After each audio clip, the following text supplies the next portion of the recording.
இப்போ இருக்கிற நவீன காலத்தில் எல்லாருக்குமே வந்து பார்த்திங்கன்னா வயிறு சம்மந்தப்பட்ட பாதிப்புகள் ரொம்பவே அதிகமாக இருக்குது. எல்லாருமே பார்த்திங்கன்னா கேஸ் ப்ராப்ளம் இருக்குது, ப்ளோட்டிங் அதிகமாக இருக்குது, அதாவது வயிறு உப்பசம் அதிகமாக இருக்குது அப்படின்வாங்க.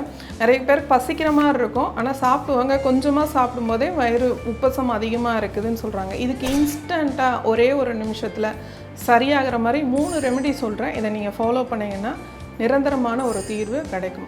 அதாவது சிம்பிள், ஒன்றுமே இல்லை.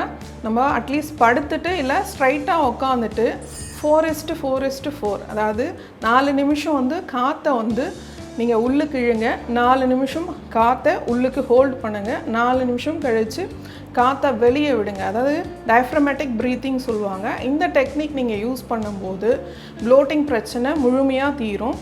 செகண்ட் ஒன் பார்த்தீங்க அப்படின்னா, நீங்கள் ஸ்ட்ரைட்டாக படுத்துட்டு உங்களோட காலை வந்து நல்லா ஹோல்ட் பண்ணி மடித்து உங்கள் வயிற்று பகுதியை நோக்கி மடித்து வைக்கும்போது கேஸ்ட்ரிக் ப்ராப்ளம் வந்து முழுமையாக சரியாகும். 3வது விஷயம் பார்த்தீங்க அப்படின்னா, நிறைய பேருக்கு இந்த மதிய டைமில் ரொம்ப லேட் ஆகிட்டு சாப்பிடுவாங்க. அந்த மாதிரி கம்ப்ளைண்ட் இருக்கிறவங்க ஜீரகம், அதாவது ஒரே ஒரு ஸ்பூன் ஜீரகத்தோடு ஒரே ஒரு சிட்டிகை கல்லுப்பு வச்சு நல்லா மென்று சாப்பிட்டுட்டு ஒரு டம்ளர் சுடுதண்ணி குடிக்கும்போது இந்த கேஸ்ட்ரிக் பிரச்சனை முழுமையாக இருக்காது. இதை சாப்பிடும்போது உங்களுக்கு மலச்சிக்கல் மட்டும் இல்லாமல் நல்லா பசி எடுக்கும், செரிமானம் ஒழுங்காகும்.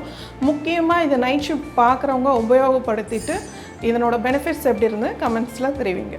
சிவம் மருத்துவமனை, ஆரோக்கியமே வரம்.